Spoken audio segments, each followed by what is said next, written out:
Good morning. I hope you guys are doing well. Happy Ween Eve. Today is All Hallows Eve. Today's the day before Halloween. Um, oh, look, I have my spooky broom. A glass broke in here, so I had to sweep it up. This is a special guest star, my broom. So, today's clip of choice. Sorry, I'm gonna put my hair up real quick. Oh no. How are you guys doing today? What are you guys doing today? I think I'm doing well for have just woken up.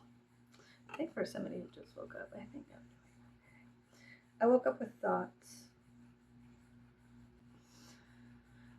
This is probably not going to make sense to anybody, but I woke up thinking thoughts, but I also had a dream that the brand Summon they released new packaging, and it had people from, like, they had New Moon, the movie. Oh, it's so funny because the new moon's here. That's so strange. Maybe there's deeper meaning to my weird dream now that I'm analyzing it. So the brand Sun In, which is a type of hair treatment, like mixture with lemon and acids, you put on your hair, you go in the sun, and it makes streaks through your hair through like a chemical process through the sun. Um, they had packaging. The Sun In had packaging, and it had characters from New Moon. They had a New Moon line. New Moon, as in like one of the movies from the Twilight series. And the irony is that there was a new moon. So maybe it wasn't just nonsense. Perhaps there was some kind of sense within that weird thing. In my dream, I was thinking thoughts that were separate. It was like a separate channel of consciousness. There was the dream, and then there was a separate like commentary. And I was like, I think I need to wake up. This has gone too far. I was like, all right, bitch, wake your ass up. This is bullshit. There's sounds in the background. I'm so sorry. We'll have to get over it. My fans, I can hear them. Perhaps I hope that they don't translate as well on the video, but the bearings need to be greased up or something. I can hear the differentiation between I can hear it, and so it's aggravating me. But fuck it, me ball. I hope you are doing well. I hope you're being nice to yourself, and you remember to drink water, take your vitamins. If you're anemic, get your blood tested. And the best iron I've ever taken in my entire life was blood. No, I'm kidding. No, I'm kidding. No, it was slow release iron. And it's the only one that ever made my body feel regular. I noticed that when I am low on iron, when my anemia flares up, I will lose my conscious mind kind of slips in and out. I get spacey, like a space cadet type of thing. And I also find myself confused. My thoughts get darker and they loop more. I have OCD. And the compulsion aspect of it, the compulsive, intrusive thoughts become louder, harder to regulate, and just pass away and go, So then I notice when my body has all of the vitamins and minerals it does need to sustain itself, the compulsive thoughts and the intrusive thoughts and the spaciness all kind of dissipate. So please take care of your body. Your body, even though I know you are a spiritual being, yes, you are. Okay, I'm not saying you're not, but what I am saying is that it's kind of important for you to take the time and invest in your health so you can do more cool stuff here with your body. Like, you want to fucking climb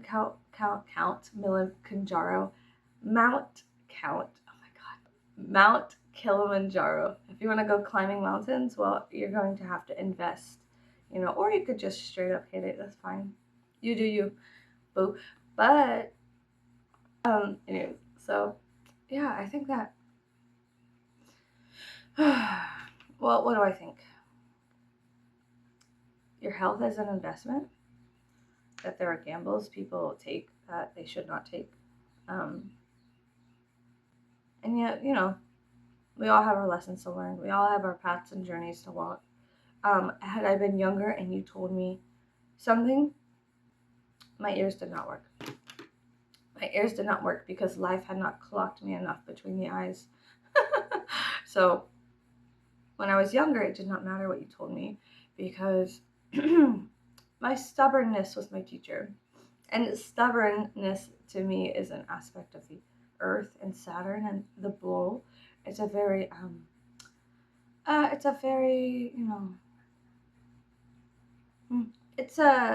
think stubbornness is mammalian.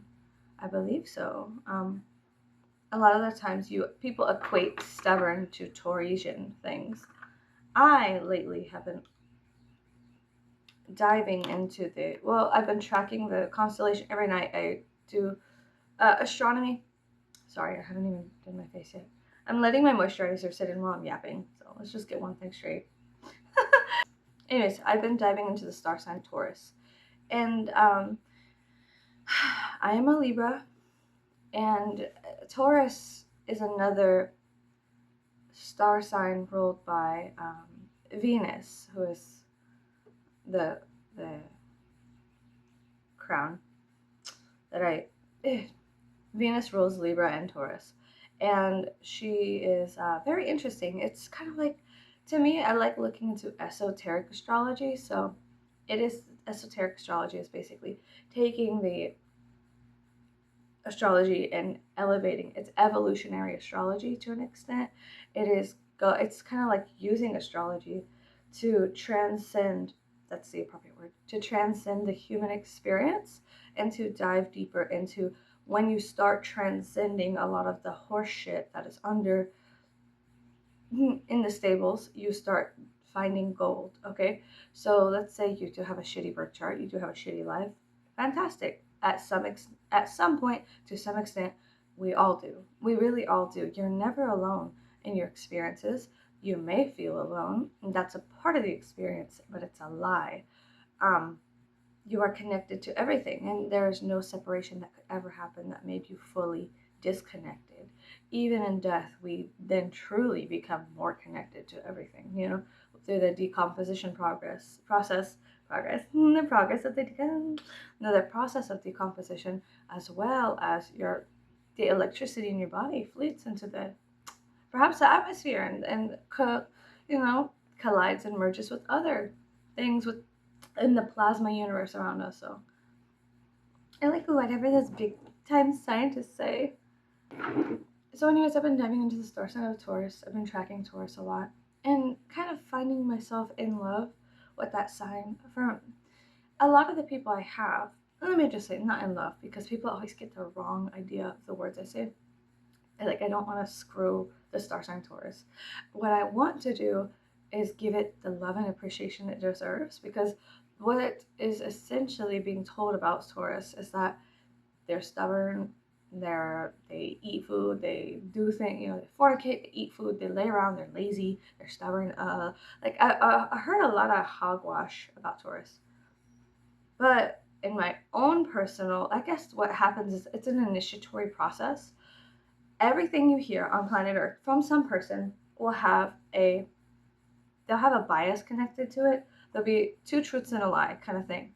So, sorry. So with Taurus, there was a truth within the certain aspects of them being stubborn. Mm-hmm. Yeah, there's totally like a truth in that. But they weren't just stubborn. They had boundaries and values that they did not.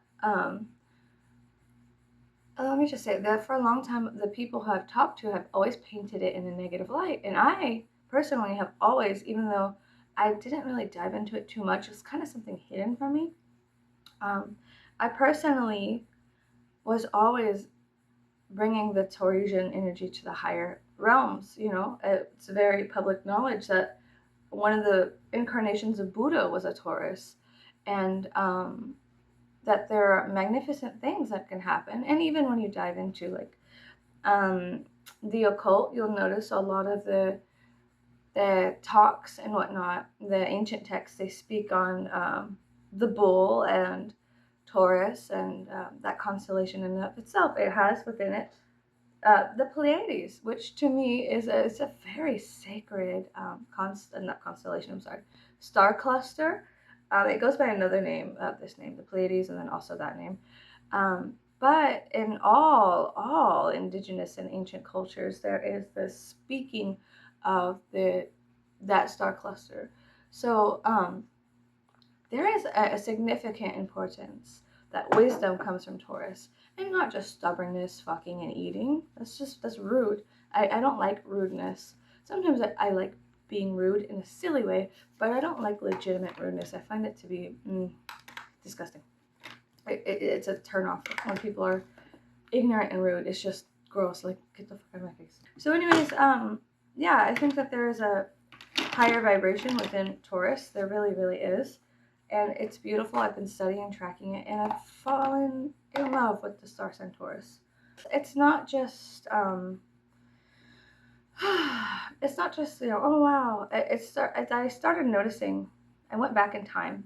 I started noticing that all of my greatest friends and allies through time and space have been Taurasian people. So anyways, right now, recently, my thing is, I have a new appreciation for Taurus. And a lot of the people I view as mentor-esque. A lot of the people that I started, so what happens is it starts off with a question. I think it started off externally. What is that constellation? Oh, there is a certain star within it. Oh, there's the Pleiades. And I was tracking it every night and whatnot. And then it went to, well, where's that within me? It started off externally. And then it moved internal, and then it became this observer observing observed, kind of thing. And so I started looking at the people who I value, even sometimes the actors that I really enjoy, the psychiatrists and psychologists and the people on podcasts, and I started looking into like, well, what are the people who I really do enjoy? What are their star signs? And like, where is my community? What kind of communion am I having with these people? Like, what kind of information am I gathering? And whenever I got into it, I realized that the words that I really take to heart end up being Taurasian people. Like my husband's grandmother. She's this beautiful, the matriarch of that side of the family, and she is independent and of course set in her ways, and she is so wise, and she does like reading, and she likes luxurious things, and taking time and having things be stable. Here's the thing, stability is such a foreign concept to me. Stability, true stability, physical on this earth stability is such a strange foreign concept to me. I don't really understand it too well. It's okay. It's not like there's anything inherently wrong with the fact that I don't understand what stability is, but through talking to Taurasian people and interacting with them and respecting the words they say, I've been able to take some of their advice and whatnot. And every time we have issues with bank accounts or buying cars or things of that nature, she has all of this information. She's like the gateway to that kind of stableness within this planet, And because she's a female and she's the head of that family and she's at the top, she wears a crown. She is a matriarch of that family. There is no patriarch. It is her. She did it all on her own. And she's had the same job for, I think, over 40 years. It's the routine, the stability, the deep ruts that she's created of comfortability, of comfort.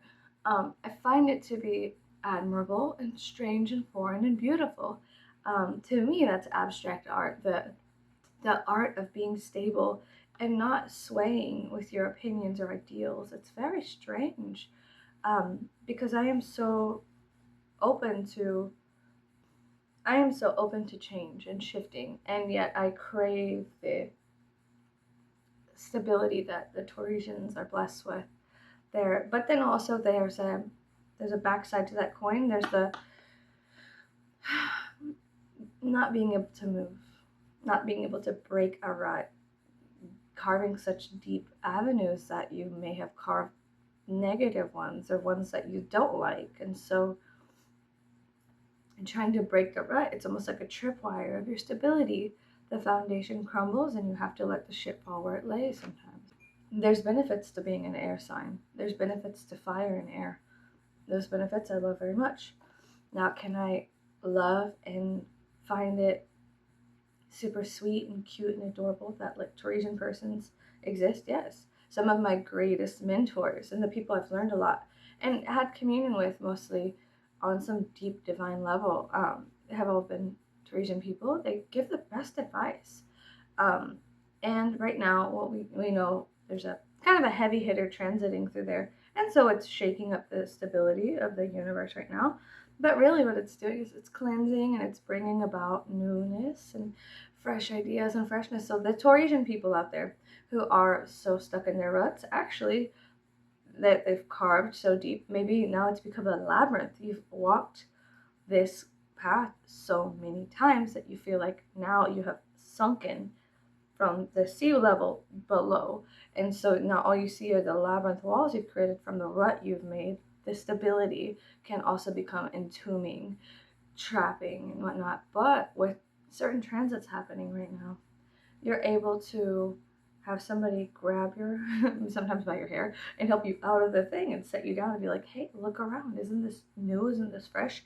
You have two options. You could go carve a new avenue. You could go enjoy the luxury of this newness, or you could slip into your old ruts again, but I may not come back for quite some time. So even though I pulled you out by your hair and it kind of hurt you, I'm sorry about that, and that was, destabilizing, there's fresh air up here and it doesn't smell so much like soil. The things that are decaying below the sea level, there's newness. So if you would like newness, here it is, there's a lot of Uranian energy right now with Taurasian people. And at first it's scary. Like for me, I'm frightened of that. Like the snapping of bones. That is scary. It's a scary thought. Very, very scary. It's very spooky. I don't like it too much. It's very scary. So anyway, sorry. The snapping of bones, the quick shifts, the Tower card. It's very Uranian and Taurus right now. And of course it's destabilizing, but you could restabilize. It's not going to be forever. It really isn't. But it will be for 7 years. So it would seem like forever, but it's literally for an entire growth cycle of the human anatomy. So life and death cycle of the human anatomy. Let me correct myself. But I have found great company with Taurasian people. I love their ideas. Some of my favorite, I always align myself with mostly Taurasian people. And maybe it's because they do value certain things that I value.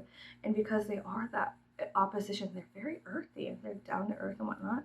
And I'm the thing in the sky, just dancing around. I don't understand these things, I'm like the wind and they are like solidified plains and mountains and things of that nature. And it's so beautiful to admire their majesty, but it's not me. So, whatever. My husband has a lot of Taurus in his chart as well. And I admire, like I've spoken many times on my husband and I, him being so vividly different than myself. And I find he is one of my greatest companions. And he has a lot of Taurasian and earth-like energy.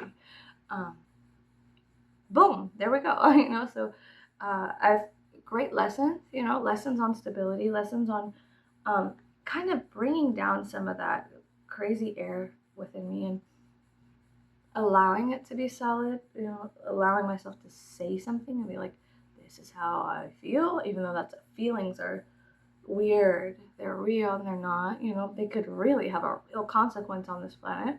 Go ahead and let your feelings go out of control. Thoughts are strange too, because thoughts are like also real and not, and yet they could eventually have a very, impactful You know, like let your thoughts go out of control, let your feelings out of control, and then there's a consequence to that. So then how, you could argue, how real are they then, you know? What is real? What is the reality? Like, what is, you know, or whatever. I mean, it's just, this whole video has been me being like, Taurus energy, woo, but whatever, that's how I feel. Bitch, that's how I feel. So this was gonna fucking go. The new moon will be in Scorpio, sorry. I'm not very good with the moon. I'm very good with other avenues of astrology. If I could be honest with you, my friend is a professional moon astrologer. She loves the moon. She works with the moon and the cycles. So I don't. I'm going to be honest. She has had to teach me how to respect the moon and its cycles, because I did not, before I really talked to her, respect the moon's cycles as much. I was like, okay, it's the moon, you know, whatever kind of thing. But she has taught me that there is some kind of respect that should happen, and there is a weight to the moon. So I appreciate her a lot because she has taught me many things. So she's a Gemini though, so there's not like the reason. But here's the thing, and I think you should know this too. Here's the thing. So we're gonna have the new moon in Scorpio, and even though we should be tracking the moon, I always track the heavy hitters, the ones that live outside of our real conscious awareness. And even though they're outside of the conscious awareness, they're past the asteroid belt or whatever. They are important. They are important. At least I think that they are. They are important to me. So whatever. But yeah. God damn. Anyways, I could fix this. This is fine. Jesus Christ, bitch. We are going for Marie Antoinette today. So anyways. Oh well, this is fine. There's going to be a lot of Scorpio Taurus energy. Like with the new moon, you can pull things, but here's the thing. We have very Uranian energy. So I like it. It is chaotic. I like it. But I also have such a significant respect for Saturn's stability, and also the fact that Venus rules Taurus. Isn't that strange? That Venus rules Taurus. And so you're telling me that she has a stable aspect. She has like a stable kind of vibrational frequency. People always think of her as like art, as like kind of fleeting and, you know, all over the place. You know what I'm saying? So you're telling me that she's not just like that. She's not just, you know, she's multifaceted. That's fantastic. That's amazing. Yeah. I'm trying not to judge myself too harshly, but I am. I'm like, girl, you really sat here and talked about Taurus for so fucking long. But these are my opinions. I think it's a magnificent sign. I've been tracking it astronomically. I've been tracking it. The Pleiades are really important in myth, and the conscious awareness of indigenous people all across the planet. They always have stories. The seven sisters, the seven wise men, the seven la la la la la. There's a story that was told at some point in time about I think they call them the wah caller, the wah wah wah, like the crow or the raven. But there was a trickster god that tried to steal fire from, of course, steal fire from the Pleiadian women who came down at this point of dream time when the earth was and was not really real. There is a type of consciousness called dream time, which is where magic happens, kind of in the Aboriginal the myth and things. I don't know. I can't really speak on them. I'm not from Australia. I'm not fucking that. But there's stories that I've heard. There's stories I've told my children. There's books and things about the theft of fire, and that these beings went back into the stars. These star women, these large, beautiful star women, went back into the stars because they were frightened of serpents. Anyways. I don't know. So I find it to be interesting. I enjoy the myth. I enjoy stories. I love stories and I love storytelling. So whatever. But yeah. So to me, if it's that important to every culture across the universe, I'm sorry, across the planet, not the universe, but the planet. I guess you could, from perspective, you could go to another planet and they're just like, we don't even fucking give a fuck about that fucking constellation. I guess. Um, but yeah, I find it to be, you know, I've had plenty of friends who were um, Taurasian in nature, and I had this one friend. She's very, very wise. Um, she she wrote a lot. She reminded me of Buddha, and ironically, she had a tattoo of Buddha on her arm. And I was like, hey, did you know that one of the incarnations of Buddha, he was a Taurus? So the irony that it's on your dominant hand that you write with. And she was like, what? I was like, nothing, nothing. Just keep being you.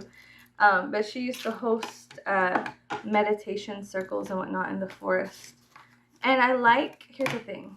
Am I a creep for observing people and looking at the way that they align and going, and finding the little sweet divinity in their alignment? No, I don't think so. I don't think I'm a creep. Maybe I am. But yeah, I like looking at people and going, oh my gosh, kind of, wow, you're hosting meditations and you're channeling, writing. You are like a little Buddha, and you're a Taurus, and you have Buddha tattooed on your arm. But she was completely unaware of everything. And I thought that was magnificent. Magnificent. How can you be so unaware and so on your path? And to me, it brought some kind of validity that there is an aspect of fate or destiny or something like that that is, ironically and comedically, pulling us by our hair through life. That on a unconscious level, she did not know, but she knew. And like our instincts will pull our heartstrings into certain avenues, and we will find things that we desire. So, like for her, she desired to, she liked the Buddha, but she wasn't consciously aware of the other things that I was. And so I was able to observe her and look at her and go, wow. And she had a, how do you say, a stellium in Taurus. And of course, whenever you look at certain charts and things of that nature, people get scared. They get frightened because what is information? What does that mean? That means someone has to learn. Number one, if they don't know the information, they'll have to learn the information. And that's a scary process in and of itself, to be like, I have to submit myself to a lesson. Well, is your ego going to let you do that? Do you have the space? Do you have the time? Is that Uranian devastation going to come into your life like a lightning bolt, blow the tree up and make tiny toothpicks and force you to then have time? Well, you don't have anything to do now that I've destroyed your stability. I think it's best for you to either pick up all these toothpicks, millions of them, or to leave it there, allow it to decompose and keep walking. It's difficult.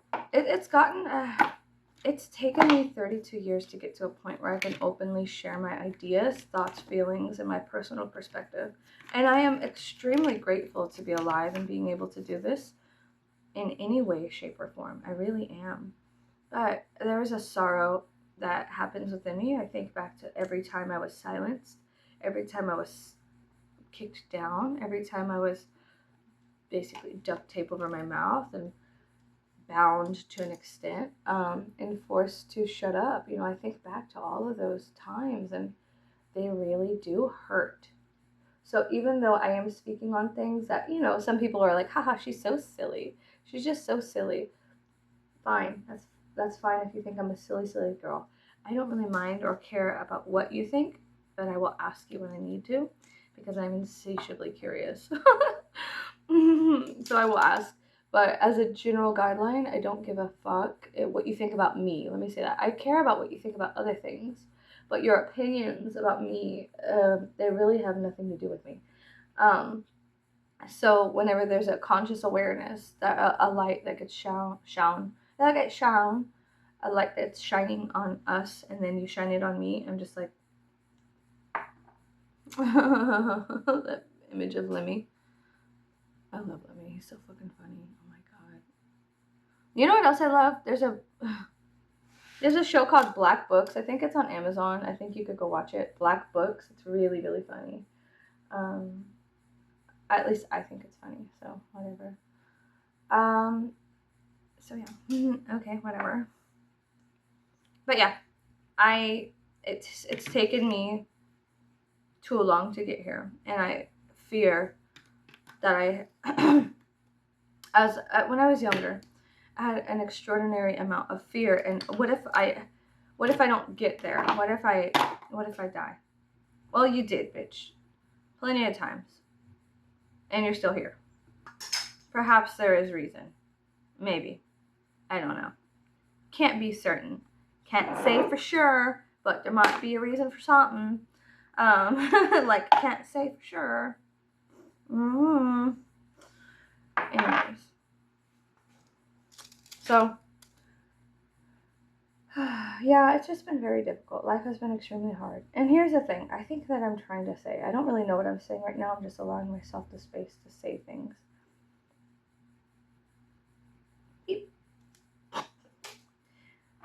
You're loved by unseen forces. You're never hated by unseen forces unless it comes from the mouths of humans. There's nothing in the universe that truly hates you. I feel that the hate is human, and it is not even that vital. Now, there's much to be said about war. There's much to be said about love. There's much to be said about the casting out of aspects and avenues of our own psyche and fighting them in order to understand the integration process. There's much to be said about these things, okay? Um, is it my job and purpose to say them all? No. Do I like speaking on them? Yeah, I like talking. I like yapping. I like talking about different things. I like communion. It is my favorite. But is it to me, I need to get these stupid thoughts out. I need to give that part of myself a voice, because for many, many moons, she had been locked away in an asylum of sorts deep within my own psyche and forced to observe and shut the fuck up and silenced and told, in a shameful place. She spoke, and then shame came of the speaking. No longer, no longer, no more, no longer. So even though this may seem like nonsense, much like my dream, um, perhaps it is not so nonsensical as some may believe, and you are allowed to believe whatever you want. I have no qualms with your beliefs. They are and they are not, and it's such a funny thing to build a foundation on, and yet we get some of the most divine humans from them believing in things. It's delicious and strange and curious. Is it not? I think it is. Go ahead and allow 50,000 people to believe the same thing and see how quickly they build a golden cow. It's peculiar. Belief is strange. I think it is. Speaking.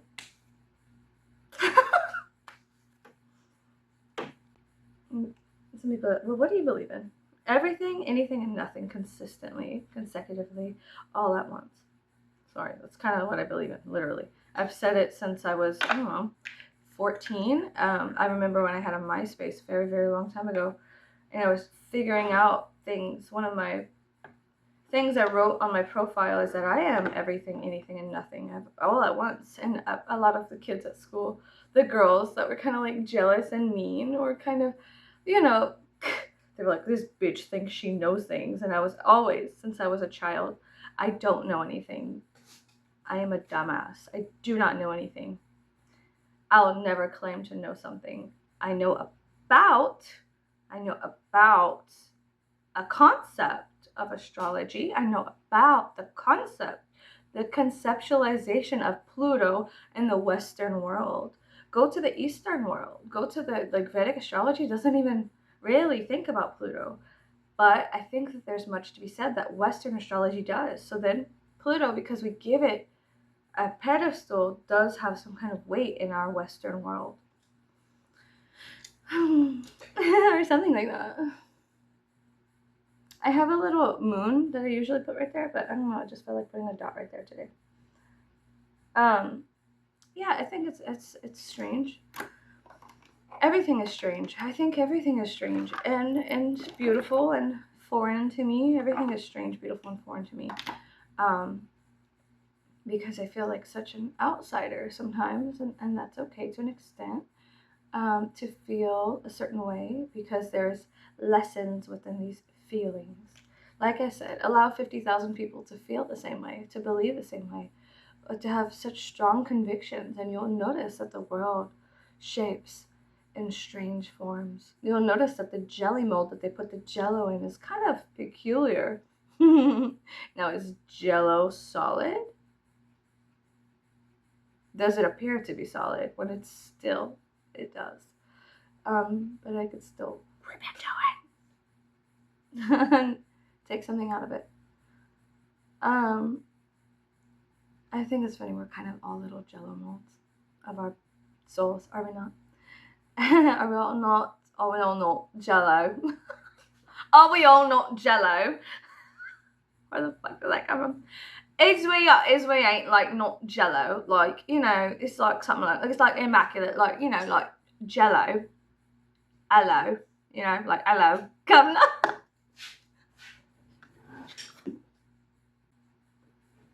I embarrass myself regularly. It is a public shame ritual that I give myself. I'm just kidding. Oh god damn. Jello. It's like, you know, Jello is like immaculate or something like that. You know, like whatever. Bitch, shut the fuck up.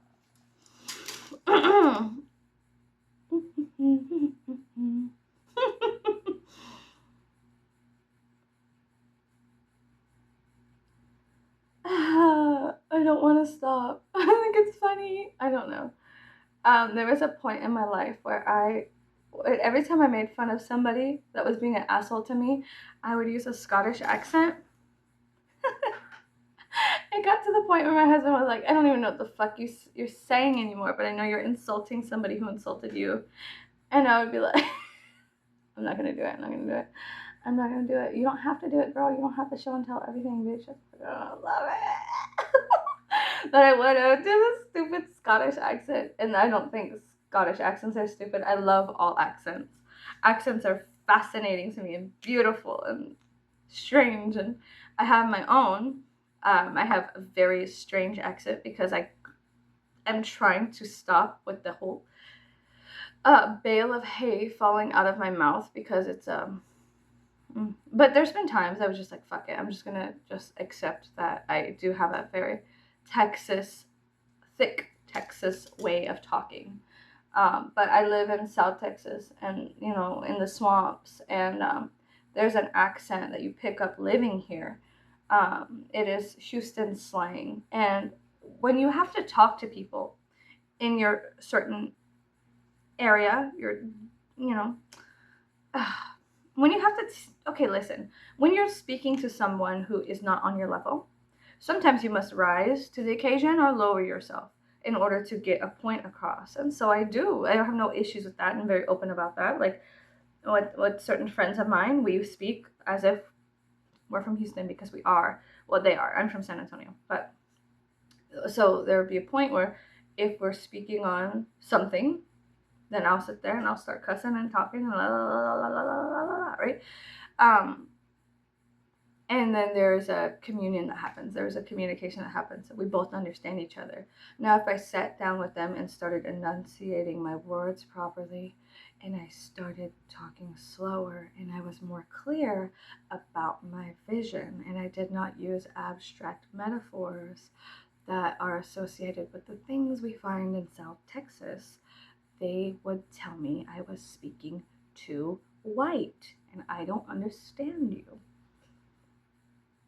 That's something that happens here in the South. If you enunciate, number one, they're gonna be like, are you from fucking California or something? Like, get the fuck out of my face, bitch. Like, and that's a whole thing. People in Texas are not, there's been a very huge thing about California recently that people in Texas are just like, golly, the shit I've heard, man, the fucking shit I've heard is crazy. I have nothing against, people migrating, the migratory patterns of humans, because of political or whatever reasons. Whatever, I don't give a fuck. Bitch, we lived through Hurricane Katrina, and literally Louisiana brought us some of the most delicious food because of Hurricane Katrina. So I don't mind the migratory patterns of humans because of stress. I don't think that, I think it's kind of a Plutonian thing to displace. It's kind of like Plutonian, and it's also Saturn too, and Uranus. It's the heavy hitters, the displacement of humans through time and space, the displacement of certain cultures through time and space. It's interesting, it's unique, it's very cool to look at. And I think that historically, in the year 2345, let's say something like that, let's just throw a fucking number out, babe. Like, it's not that big of a deal. Let's throw a number out. There are historically, we'll look back and then maybe whatever, maybe not, maybe the earth will not be here. How did this girl go? Maybe the earth won't even be here. I don't know, girl. I don't know. I don't fucking know. Nothing's like for sure. Like, it's not certain. You know what I mean? Perhaps it is. Perhaps it's not. So, if it is, fabulous, and if not, fabulous. Either way, what excitement. The earth is and is not here. Wow, it's kind of cool. So I think historically they may look back, if we're not covered in ash and soot and sand from being greedy little bastards and getting what we deserve. I think that it would be an interesting study to look back at this point in time and see the migration from California to Texas to other places, Kentucky, that the people from California, they acquired monetary means, they had money, and they moved to other places that they felt more resonating with, conservative places or whatnot. Whatever, I don't care. I could talk to anybody, Democrats, Republicans, conservative people, and now do I enjoy talking to people like that? Sometimes no, like I could talk to you, I am right now. I could talk to anybody for any amount of time, but sometimes there's ego hits. I do have to shut up, because if I want information, then I need to listen, and I need to ask the appropriate questions without interjecting and placing things. And is it good to change everybody, to mold everybody to the way I think? No, it's not. I don't believe that it is safe for everybody to think the same way. I think that we all have our own questions we need to ask to an extent, but it is not safe for everybody to think the same way. Like, there's historically, bitch, you could go back to the 40s and fucking figure out how fucking hardcore that shit is. Nobody asks questions, everybody thinks the same way. What do you think is gonna happen, ho? Like, oh my god. No, bitch, you need to start asking questions. I got questions, and if they take you out for it, I'm sorry. Oops, my bad. Maybe you should just sit in the back and observe, but hold on to yourself and be like, I'm not gonna sacrifice myself for the group, because this group is kind of cool crazy. Like, whoa, you guys are kind of cool. Like, for Cocoa Puffs or something. I don't know. You guys are fucking crazy. Anyways, yeah, it's weird, but I think that historically, this is going to be a very beautiful time for people to look back and go, curious, things happened in general. Wow. But physically, now that we're making history, that we're going through history, it is whatever. I don't really give a fuck. People are like, oh my god. Like, you know how many end times I've lived through? Too many, bitch. Too fucking many. Like, it's just the end times. They love it, the end times now. There's been so many end times. Like, you guys almost, you fooled me once, and then you fooled me twice. 3, 4, 5, 6, bitch, just shit or get off the pot. Get the fuck out of my face. Here's the thing. When I was younger, I used to be like, oh yeah, I want that. I want it all to stop. I want it all to end. I crave the death and resurrection of something else, because the systems put in place were horrific for the soul, the psyche. For children, it was very difficult to be a child growing up in South Texas and seeing the people and the people in power, the authoritative figures were all devouring. There were negative aspects of Saturn, Pluto, and it needed a Uranian cleansing process. The church needed to be hit by lightning and burned down. It did. And it has, and I'm grateful that I lived long enough to see that happening. There is an extreme amount of gratitude I have because it's healing. First of all, the little child and teenager inside of me can witness the destruction of these pillars of the community and revel in the ecstasy that finally, after all these years, there is that type of justice. It you know, like kind of like my prayers did not go unheard or whatever. Like, thank you, Jesus. Heather's are like, I always prayed for her to die, and I always felt so bad. But now I know that you understood. Thank you, Jesus. Just kidding. Anyways, so yeah. But here's the thing. Having lived through so many end time prophecies and blah blah blah, it gets old real quick. It gets so old real quick. It is so old really, really, really quick. And I don't give a fuck.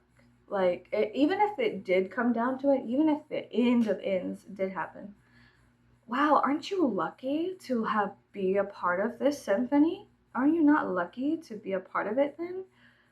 Isn't it not a blessing to say, I was actually there? Not just like, oh, I showed up to a bunch of fuck it off, like, mock parties of the end times. Like, isn't it fantastic if it is the end of all ends, to accept your fate and destiny and be like, wow, that's a really big tidal wave. Wow, that's kind of cool. You know, I think that there is a type of holiness within the end, but is it truly the end? No. As far as I'm concerned, I don't think anything in the universe can end. Truly, even the spaghettification of a black hole devouring light is not an end. So I think that's bullshit. I think that the permanence of end is a lie. It is a lie. It's like how the conspiracy theorist says, it's a lie brought to you by Big Pharma. Just kidding. I'm just kidding. But yeah, the permanence of an end, that's a lie. Even death is not, it's a threshold. It's not a permanent end. It's something that, you know, you take one thing to another and then others, you know, and it's resurrection constantly. I don't think anything ever does really end. And now, do I know for certain?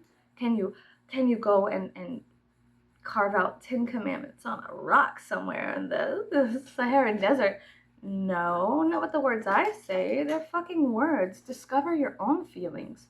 Discover how you feel about things. What do you think about ends? Do you think that all ends are permanent? Do you think that, to an extent, I'm pretty sure we've all broken up with somebody or been broken up with. Did you stay crystallized in that moment forever on someone's doorstep? Like, is there a statue of you out there like that? Like, did Medusa look at you in that moment and go, boom, statue? No, you're moving around, you're watching this. Maybe you shut it off a long time ago. Bye. Whatever, good for you. Go and discover something that you really do want. Everything's bigger in Texas, including my talks and rants about life. So, yeah. Like, yes, but like, no, you know what I'm saying? Like, yeah, but no. You did not stay crystallized or solidified in that moment. So even the end of a relationship was the beginning of something. There's just a very tiny threshold you had to step through. The what if, what is it, what, blah, blah, blah, blah, blah, you know, the questioning process of like, what the fuck do I do now? You know, and do you want to go back? Why? There's 8 billion people on the planet. You could do whatever the fuck you want, honey. You could just quit your job and go somewhere else and like, you could quit your job, take a plane, take a train, go all across Europe and just discover things. You could eat fine foods all across the planet and devour new information. Do you have to sit here for the rest of your life in a place you hate with people who you do not agree with and or align with? No. Migrate. Move. Go. Save the money. Endure for a moment's time. And then follow your pleasures and desires. Now, if you're a crackhead, go to rehab. Like, if you're like on drugs and it's really bad, get help, because that's not all your life is going to be. That is also there. The ends are there. The doors are there for you to step through. Doors are shut for you to understand what's in the rooms. Sometimes the windows are covered so you don't get too distracted. But metaphorically, if you're in a room, the windows are covered, the door is shut, start feeling around, start looking around. What is this? You don't have to sit there and thrash your body against the door. There will come a time, and if you have the sensations and you understand yourself enough, that you'll hear the click of the lock and you'll know it's time to go. So while you're in this place and space through time, wound and bound in this room, wherever you may be, instead of throwing yourself against the fucking wall and hurting yourself, it's important to learn. Stop. Be still for a moment's time. Meditate. Okay, you're in a body. Come back to your body. Put your hand on your heart and envision tentacles of yourself just sucking all in, and you literally pulling in everything like a snail when you poke their eye and it goes into itself. Just imagine that yourself going into yourself. You cutting all the cords around you and coming back into your heart, and then from that point going, okay, now that I'm in my body, now that I'm consciously in my body, what does that look like? What is this room? Use all of your sensations to try to figure out, where are you at in time and space? Start doing research on different myths. Throughout time and space, other people have been in that room. What were their reactions? What were their feelings? What did they discover? Is there something you could discover about yourself? Perhaps, yeah. Is there like things that you need to leave there? Maybe. Are there things you find there from other people? Sure. Now, do you want to take them on your journey through the door when it unlocks? Maybe. Or do you want to leave it there for someone else to pick up context clues? You know what I'm saying? Like, what do you want to do? But you don't have to thrash yourself against the walls of the room that you feel confined in. The truth is that the life is not stagnant. It'll be stagnant to an extent, but then change does come. It's a part of our universe. Change is a part of our universe. That's why Uranus is there, to help you out of those deep ruts, to pull you up by your hair, to put you somewhere else. You know, kind of like some kind of vegetable, some kind of root vegetable. They pull it up and they put it in a basket and they take it somewhere else. And it's a transitional period from the earth to the air. You're going through the air and then into the basket of wicker and whatnot. So it's very strange. Life is very strange. And to say it's not is inviting chaos. It's inviting things, foreign things to your doorstep. So, or something like that. Like, I don't know, like something like that or something. But yeah, life is bizarre and strange, and I'm grateful to be alive. I am also filled with sorrow because there's many times that I used to throw myself against the walls that I was confined in, that I thought I was confined in. I used to thrash myself against all kinds of things just to see, like, how can I get out, like a trapped animal? And then I would sit there crying and figuring out, like, what is and what isn't, and la la la, what am I and whatnot. And then I would go into myself. I would go into myself and I'd go, well, who am I? Since we're here, since I seem to be confined in this room, who am I within this moment? What am I within this moment? How do I feel? Who do I love? What do I love? What do I value? Is it important? Can I leave it?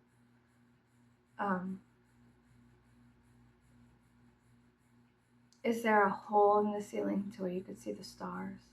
If so, perhaps you look and you would discover, what color is the paint on the walls around you? This is all metaphors, but you know what I'm saying? Sometimes you're trapped and entombed, and you have to figure out the nature of the tomb and the nature of yourself. And you don't always have to thrash yourself against the walls to discover what is or what isn't. You could just start questioning and observing. It doesn't have to get physical. You're intelligent. I believe in you. You should believe in yourself.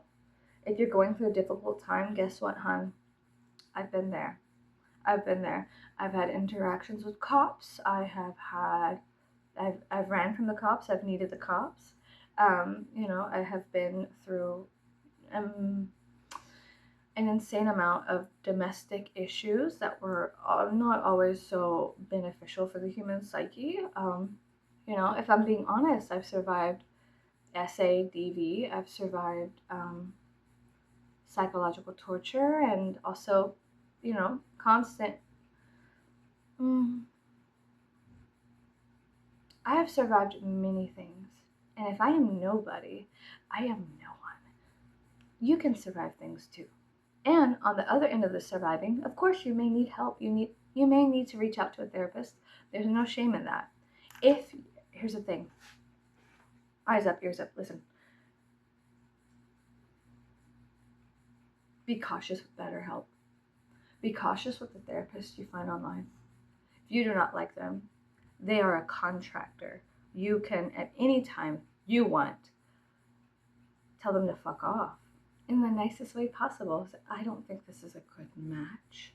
I don't think, and I don't feel like I'm getting what I need out of these sessions, so I will seek refuge somewhere else. You're allowed to do that.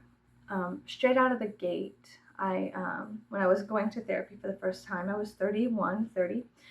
I had 30 years of domestic issues and surviving near-death experiences and cults and things of that nature that I had to unpack and do it in a way that was very safe, in company that was safe, you know. My first therapist, I think she lives in Manhattan. I thought she was fantastic. The first time I went to therapy, I was in the parking lot of a circus. It was through BetterHelp. And we had gone to a circus, and at 7 o'clock I had to go make a phone appointment to my therapist. And so we took my kids to the circus. My husband watched my kids, and they had fun while I went into the parking lot, into my car to speak to a therapist. She listened to me. I was very grateful for the things she said. There was lessons in everything. But unfortunately, another lesson that I was able to pull out of the air is that not every therapist is your friend. Not every therapist is a good match for you.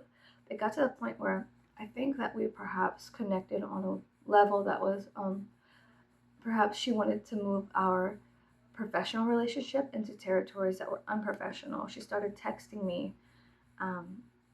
So she lived in like Manhattan. So she's 2 hours ahead. No, I think she was ahead of us. I think they're ahead. And she was like texting me in the middle of the night, hey, what's up? Things like that. And it was a red flag. And she was much, much, much older than I am. And I had trusted her to an extent. I had shared stories that were very traumatic. And I do that online now with everybody. But we had a communion that had happened, and I trusted her, and I told her about things, and she, I guess, had a gleam in her eye. She wanted something from me more than just therapy sessions. I don't think it was intimate. I think that perhaps she saw an opportunity and she wanted to take it, which is fine, whatever. People are opportunistic. I'm not saying that they're not. But I did not like the light she was casting onto me. And so I got rid of her. I took her out. No, I'm just kidding. No. But I quit the relationship, blocked her, found a new therapist. And after that, I had a couple more therapists, and I realized BetterHelp was not, if it works for you, that's fine. But for me personally, it was not beneficial.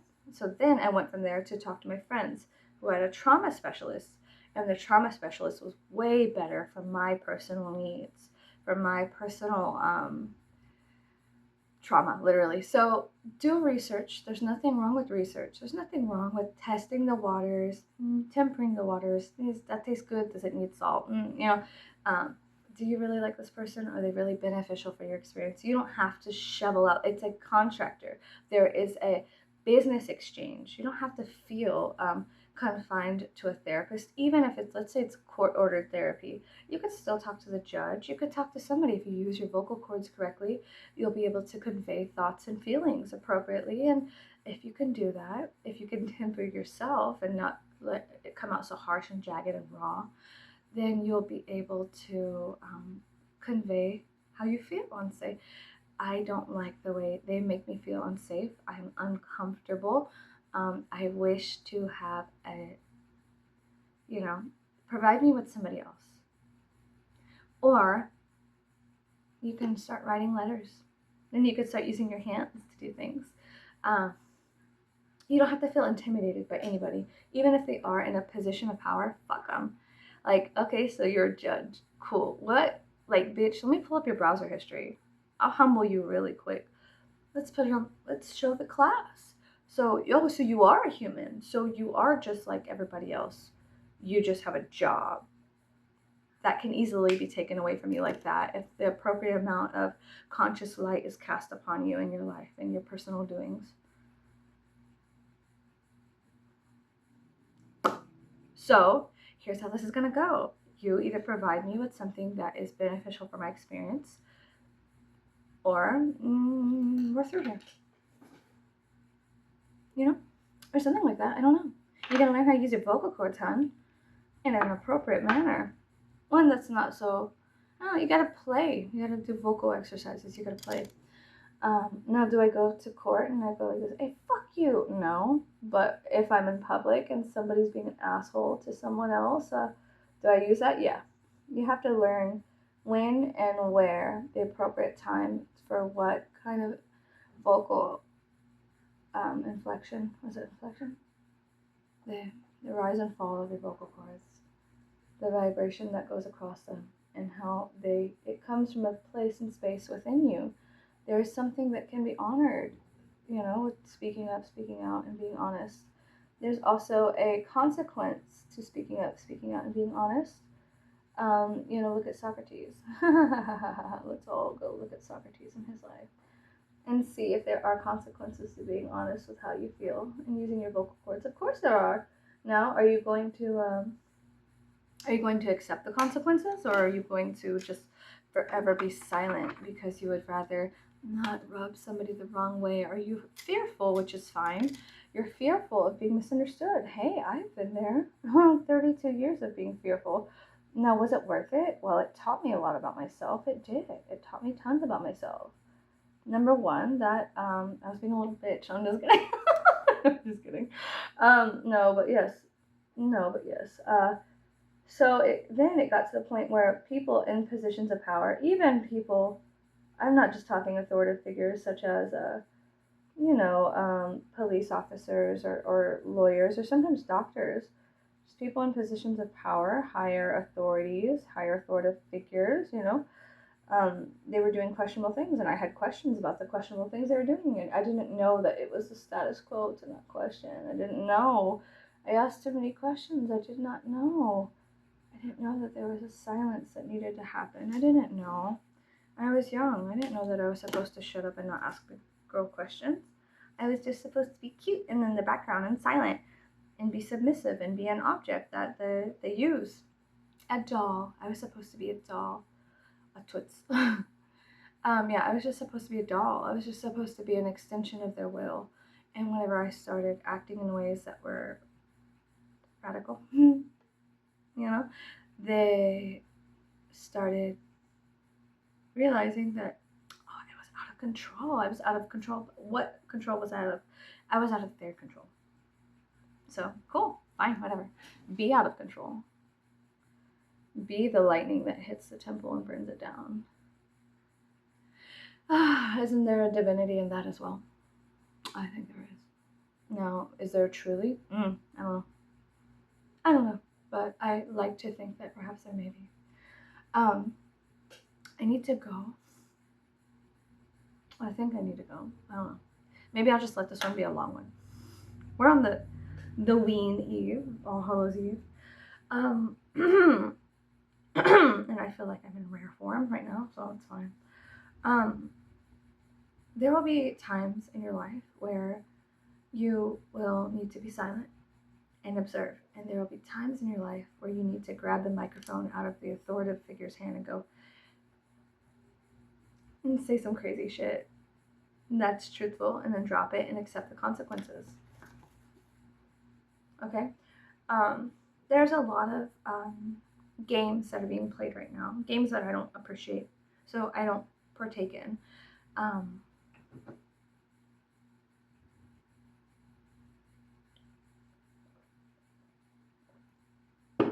I think everything is fucking ridiculous, and everything is beautiful as well and divine.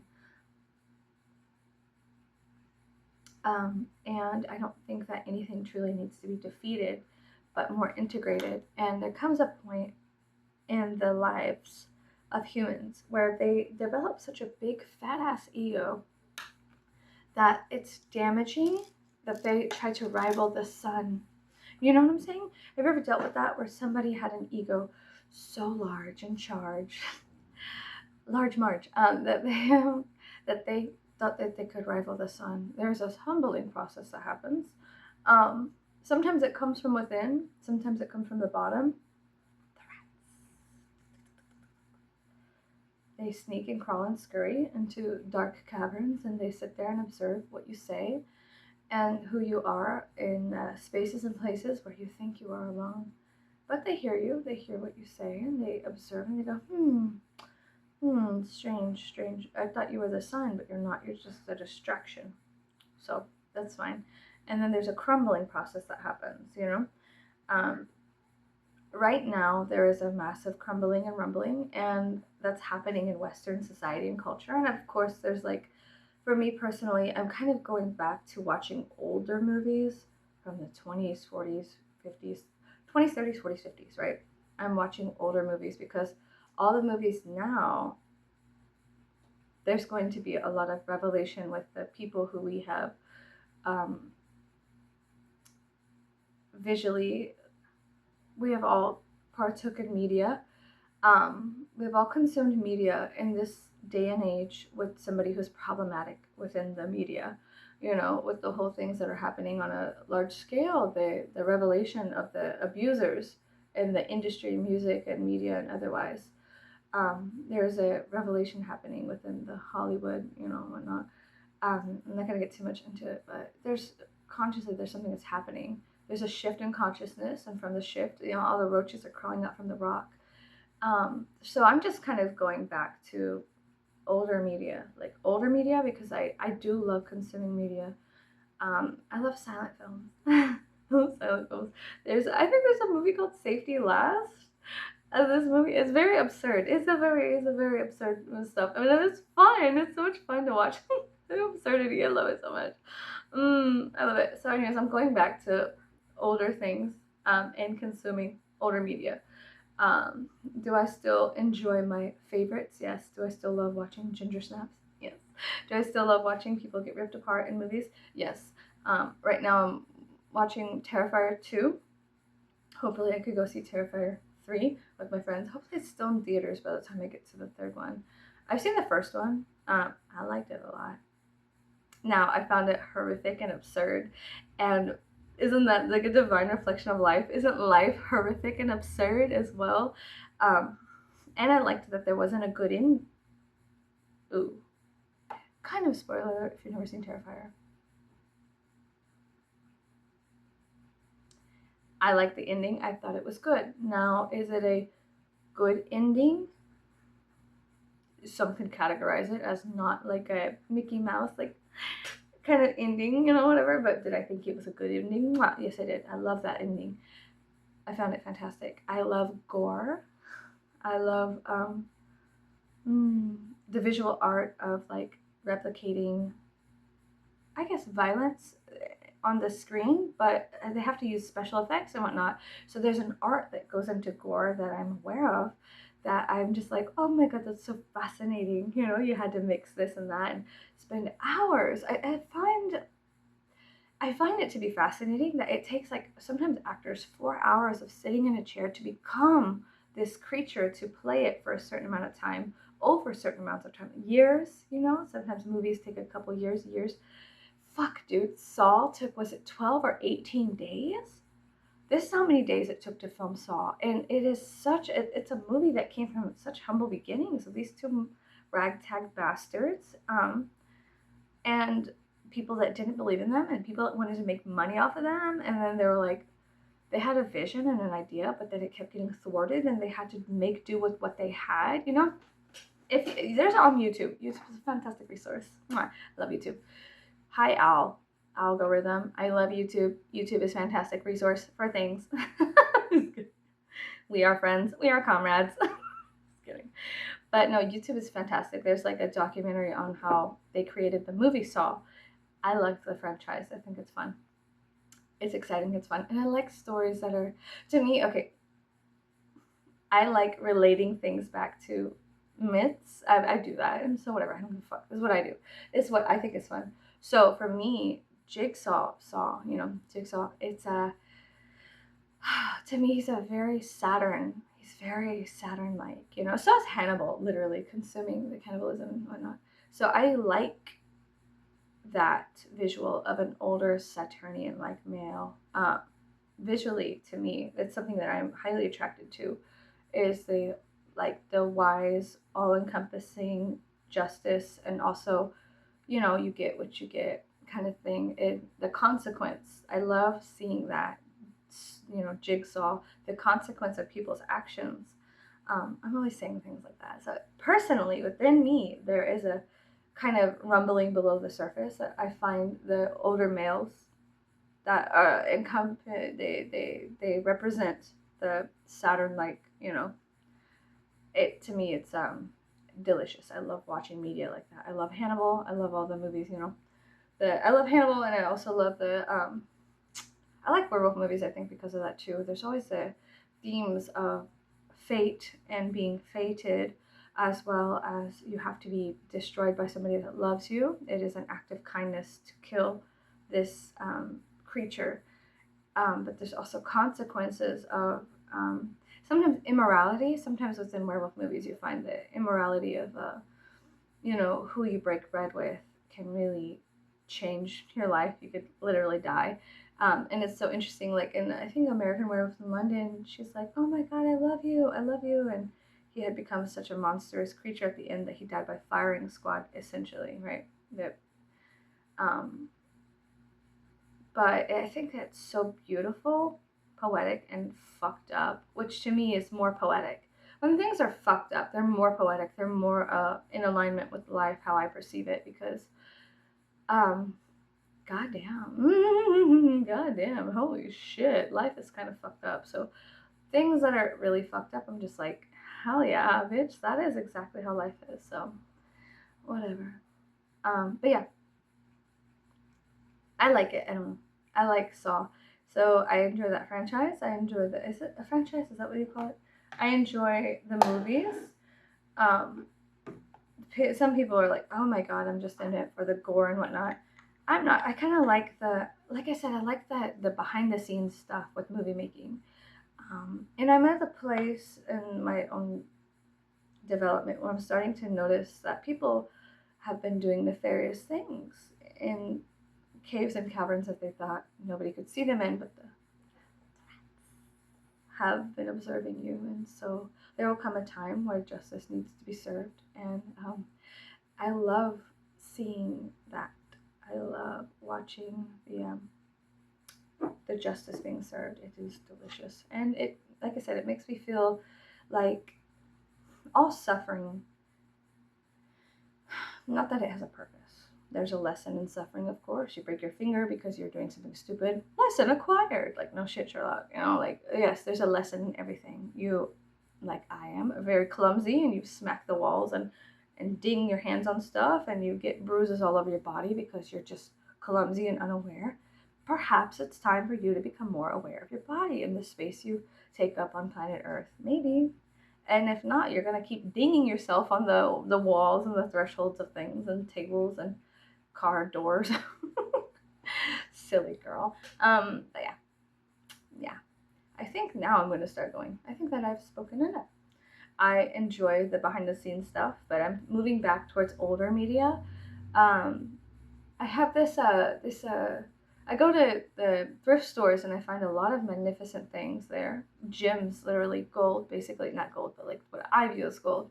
So I have this compilation that was in a metallic tin of different horror movies from like the early, the beginning of the century, is that what they call it? The beginning of the beginning of this time space,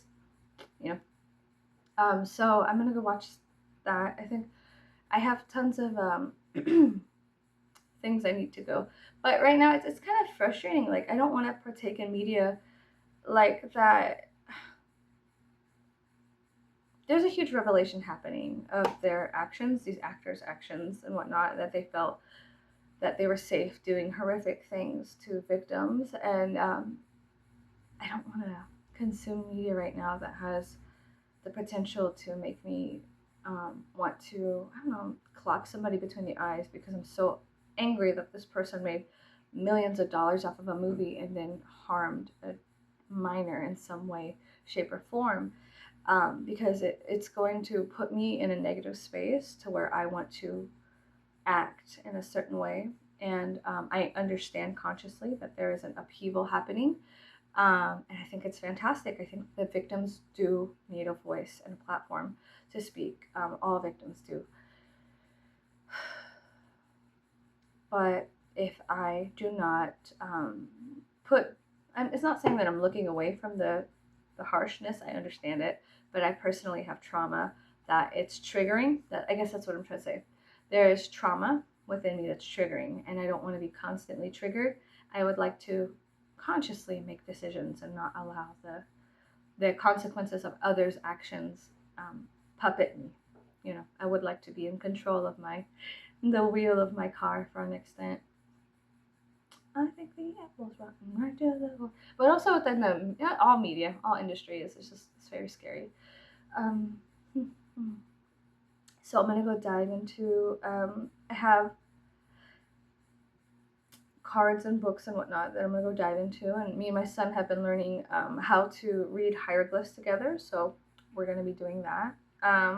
Every night we read our book. He reads out to me out loud before bed. We read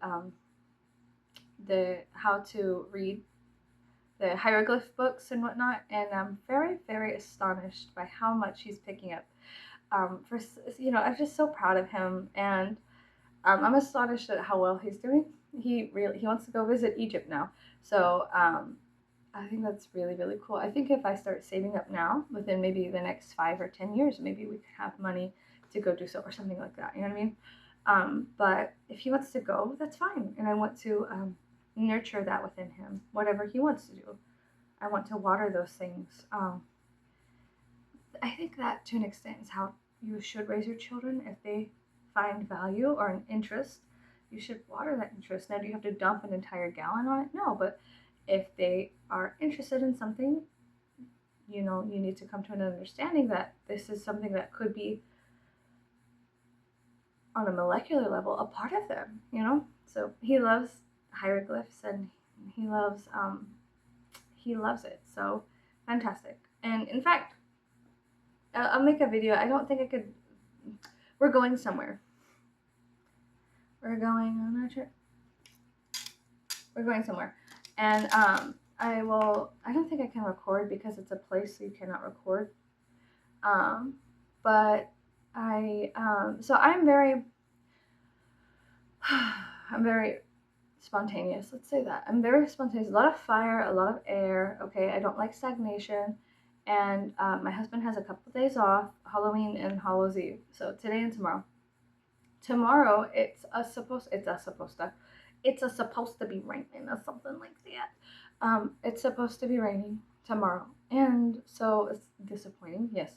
But we are going to go to certain events around town that will allow the children to collect candy and do their, feel fulfilled within the holiday. Even if it does rain at night, they will still have gone around town dressed as their characters and partook in the communal candy snatching. So, and the giving and taking, right? So they will feel fulfilled. But after we go to a couple of events in the morning, we will then take a drive somewhere very far away for reasons that I'm very, very excited about. And then at night, before dusk, we will come back and then allow them to do the whole trick-or-treating thing. So tomorrow is going to be a very, very busy day for my family, and it has been busy. So what happened was today I have to have a big boy conversation with my husband about maybe getting tickets to the ballet. I like being spontaneous, but the thing with the ballet is that a lot, because we did not order tickets to the Nutcracker, um, we didn't order tickets in time. So a lot of the tickets that are in an area that is more, pleasurable for viewing, they are like $100 a seat, which is kind of crazy. It's $400 for a family of four. That's a lot. So we may have to consider balcony seats, which there's nothing wrong with, but I need to get my son, my eldest, perhaps some viewing things because he kind of, I think he may have some kind of issues with viewing things like I do. Um, I don't know. I don't think he needs glasses, but it's to the point where I don't know. It's just maybe more pleasurable for him to see with the kind of binocular type things. Um, I don't know. I don't know. I'll have to go and do research, but I'd like to talk to my husband today about going to the ballet. My children haven't gone. I used to go all the time to ballet and opera and plays and whatnot in Houston, Galveston, Austin, and San Antonio. It was a lot of fun. Another thing I want to take my children to is a hockey game because that was extraordinarily fun, and it was just the ecstasy of a hockey game is unparalleled. It is so much fun. At least I think it is. So I have these polarities within me. I'm like, I want to go to the ballet, and I also want to go to a hockey game. That's who I am, Emo. That's just the kind of person I am. So I honor that. Do I have to stay within an aesthetic bound? No, you don't have to limit yourself. You can be, and you are limitless. So just do whatever the fuck you feel is correct for you at any given time. You know what I'm saying? So I'll see you guys later. I need to go talk about things, whatnot, and I will see you guys later. Okay, goodbye.